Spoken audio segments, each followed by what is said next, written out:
Bismillahirrahmanirrahim. Kita lanjut kemarin tentang apa? Murtad keyakinan ya. Di antaranya disebutkan kemarin kita nggak boleh ragu tentang adanya Allah, nggak boleh ragu juga tentang sifat Allah mukhalifun hawadisi. Apa artinya Allah Ta'ala itu tidak sama dengan apapun. Ada antaranya lagi juga kita harus meyakini apa yang telah disepakati ulama.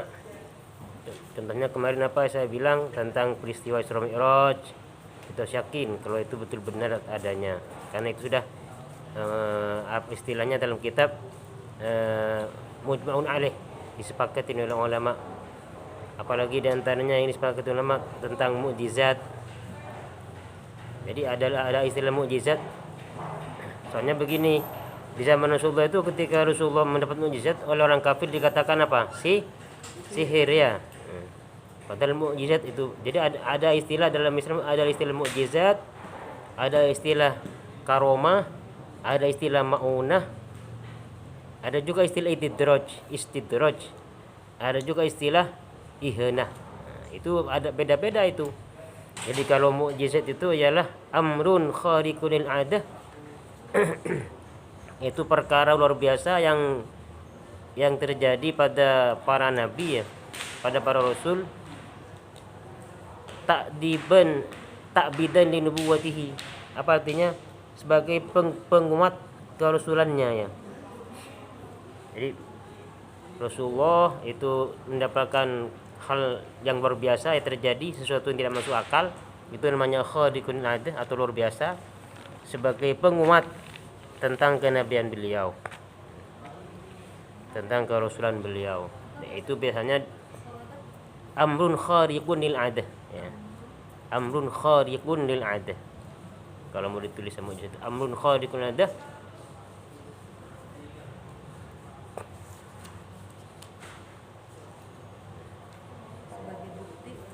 Ya, sebagai penguat ya. Penguat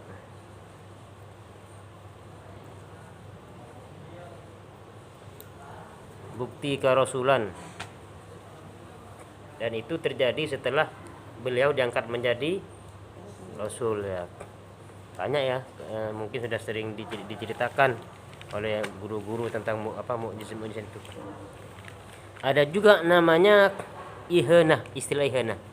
Ihanah itu penghinaan kepada orang fasik ya, yang mengaku jadi nabi. Contohnya Musailimah al-Kadzab yang mengaku jadi nabi, itu malah ihanah namanya, dihinakan oleh Allah. Apa buktinya? Musailimah al-Kadzab itu pernah mengobatin orang yang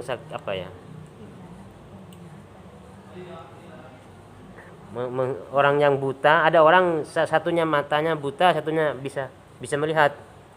Jadi diobatin sama Musailimah. Ternyata yang sehat jadi buta malah. satunya buta gitu ya, satunya bisa melihat. Lalu diobatin yang buta itu, yang rusak, yang penyakit itu. Ternyata yang malah yang bagus jadi sakit. Itu ihanah namanya, penghinaan Allah kepada orang yang ngaku-ngaku menjadi nabi. Namanya Musailimah al-Kadzab. Dia pernah meludahin sumur agar airnya jadi manis, malah makin asin. Sumurnya itu airnya makin asin, diludahin oleh Musailimah al-Kadzab. Pernah juga dia itu mengusap kepalanya anak yatim, malah rontok semua kepalanya itu, rambutnya itu. Jadi itu namanya ihanah, penghinaan. Ada juga istidraj. Istilah istidraj. Kalau istidraj itu tipuan. Kalau bahasa Maduranya solak. Dia itu orang fasik ya, orang fasik tapi dikasih kelebihan oleh Allah, dikasih kelebihan. Hanya sakti lah. Contohnya kan banyak tuh orang-orang kadang-kadang kata orang nih, nggak sholat gimana ya, kadang-kadang nggak sholat lah, orang jahat, dukun lah contohnya. Tapi dia dapat kesaktian, khadiqun ada, sesuatu yang luar biasa, jangkauan di luar kebiasaan manusia ternyata terjadi dengan permintaan orang itu misalnya. Itu jangan salah, itu bukan karamah, itu namanya istidraj. Apa istidraj itu? Jadi istidraj itu sesuatu luar biasa yang Allah berikan kepada orang yang fasik ya. Tapi itu merupakan penipuan, tipu daya sebetulnya itu. Dengan dikatakan, dengan dikasih itu dia makin bangga dengan itu, dan dia makin terjerumus ya, makin jadi kemungkar, makin apa? Jadi orang yang sesat. Kenapa? Ya nggak tahu. Kata orang Madura solak. Nah, itu tujuannya juga selain itu, selain penghinaan, penipuan, itu juga termasuk apa namanya? Ujian bagi orang yang beriman. Jadi istidraj itu termasuk ujian bagi orang beriman. Orang yang kalau beriman, kalau imannya kuat, dia tidak akan berkeming dengan kejadian seperti itu. Sekalipun kayak apa saktinya ya, kalau dia memang orang fasik ya kita tidak akan mempercayainya ya. Nah itu bagi orang yang imannya kuat. Begitu, kalau imannya nggak kuat, bisa-bisa kita jadi tunduk kan ya, karena dia sudah sakti dan macam-macam ya. Jadi itu merupakan ujian bagi kita yang beriman. Jadi tujuan istidraj itu ialah diantaranya penipuan, tipu daya kepada orang yang tersebut ya, yang fasik itu, yang dikasih kelebihan oleh Allah, tapi juga menjadi ujian bagi orang yang beriman, apakah kuat imannya dengan melihat seperti itu. Nah itu maksudnya, itu namanya istidraj. Jadi artinya kesaktian itu bukan ukuran dekat kepada Allah ya, bukan ukuran seorang wali ya. Tapi ada juga yang disebut karomah. Nah karomah itu, kalau karomah ini memang Allah Ta'ala kasih kelebihan bagi orang yang kekasih Allah ya wali ini jadinya ya. Karomah itu kelebihan, termasuk amun khaliqun, ada juga sesuatu luar biasa yang Allah berikan kepada para walinya, para kekasihnya, bukan nabi ya. Kalau nabi dan utusan apa, mukjizat ya. Kalau ini kepada para wali itu namanya karomah. Contohnya apa? Contohnya kelebihan yang dimiliki oleh Siti Maryam, Sayyidah Maryam. Jadi padahal di dalam satu tempat ya yang terkunci, kan yang menemani kan hanya Nabi Zakaria kalau nggak salah ketika itu ya. Ya, jadi dikunci tempatnya yang dalam itu, tidak ada orang yang luar masuk, tiba-tiba ada makanan gitu ya. Makanan yang segar-segar, buah yang masih segar. Di musim yang panas ada buah yang pada musim sejuk didapatkan di situ ya. Namanya kejadian luar biasa. Itu namanya karomah yang Allah berikan kepada kekasihnya, kepada walinya. Juga kisahnya siapa lagi? Siti Fatimah. Karena Siti Fatimah itu menyuguhkan 2 roti dan juga 1 daging ya kepada Rasulullah,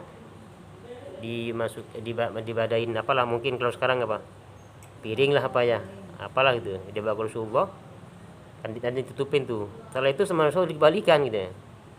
Sama yang mengantar tuh kan ada yang disuruh nganterin kan, balikin ya udah kasih lagi ke Fatimah gitu kan.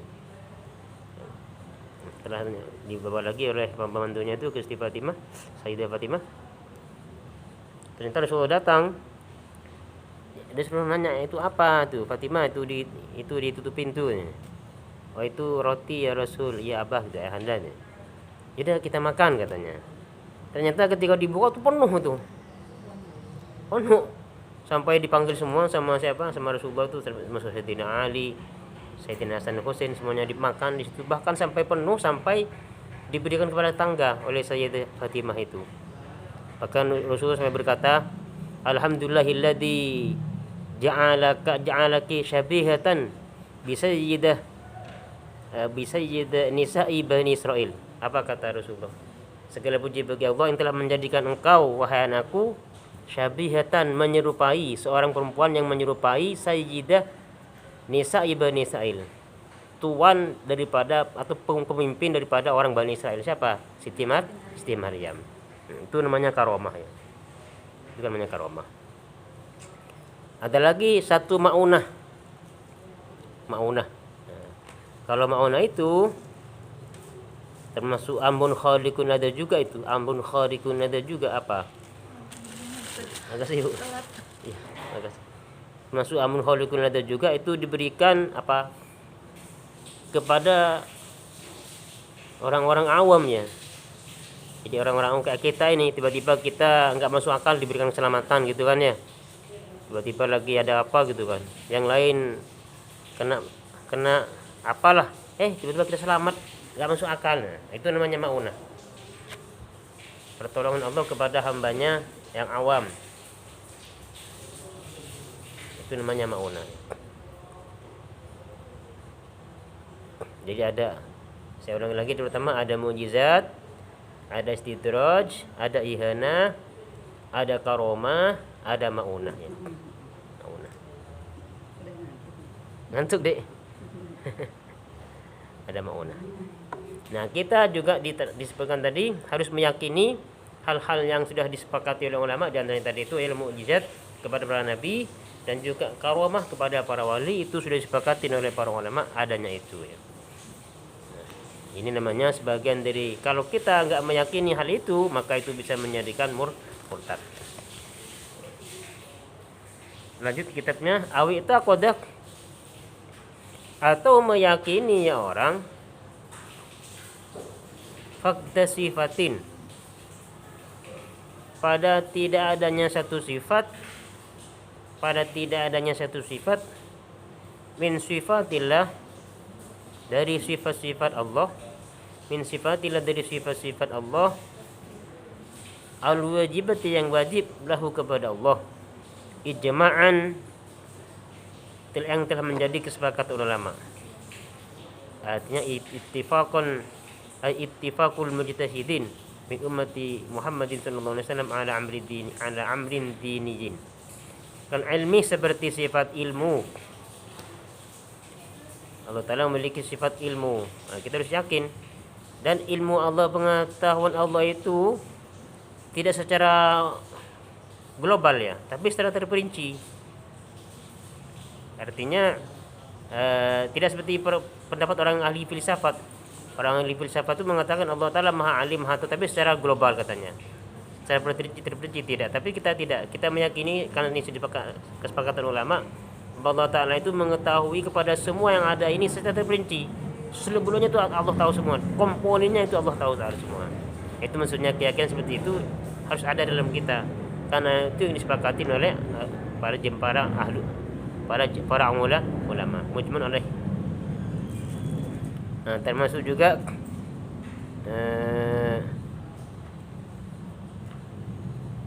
au nasabah, atau menganggap ya orang, au nasabah, atau menganggap ya orang, lahu, kepada Allah, sifatan, pada satu sifat, ai azza ya. Nasabah menisbatkan, ai azza. Tidur, dedek tidur. Gak apa, biar tidur. Au nasabah, atau menisbatkan, nah, atau ya yang paling gampang ya menganggap gitu aja, lahu, kepada Allah, sifatan, pada suatu sifat, yajib, yang wajib, tanzihuhu, apa sucinya Allah, anha, dari sifat, ijma'an. Jadi kal jisim, seperti jisim. Nah, ini juga tadi itu kita harus yakin. Orang termasuk murtad keyakinan ialah ketika dia yakin tentang adanya sifat yang wajib dimiliki Allah yang disepakati ulama, lalu kita nggak yakin, nah itu jadi murtad. Atau kedua, sebaliknya, meyakini adanya sifat yang wajib Allah Ta'ala bersih dari sifat itu. Seperti apa? Jisim. Allah Ta'ala wajib bersifat tidak jisim kan ya. Kalau jisim namanya kan sama dengan makhluk. Apa jisim? Jisim itu berbentuk, artinya jisim. Jisim itu bahasa Arab. Jisim itu artinya berbentuk. Allah Ta'ala dikatakan berbentuk. Kayak tadi kemarin saya bilang, jadullah fawqa aydihim, itu kan ya. Diartikan tangan Allah. Berarti kalau dikatakan Allah punya tangan, berarti kan berbentuk namanya kan. Nah, itu sifat yang gak boleh terjadi kepada Allah. Allah harus suci daripada sifat seperti itu. Nah, kita juga begitu. Harus yakin kalau Allah Ta'ala itu bersih daripada sifat-sifat yang jelek lah intinya ya. Yang bisa menyamakan Allah kepada makhluk. Nah, jadi kalau kita meyakini kalau Allah Ta'ala itu masih berjisim, Allah Ta'ala dikatakan punya tangan dan sebagainya, itu bisa murtad. Itu maksudnya ya. Artinya hal yang disepakati ulama, yang pertama tadi, orang mengatakan ini wajib dimiliki Allah, seperti sifat ilmu itu, kita juga harus yakin kepada itu. Yang satunya lagi ulama mengatakan ini harus bersih daripada Allah. Allah tidak berjisim. Nah, kita juga harus mengikuti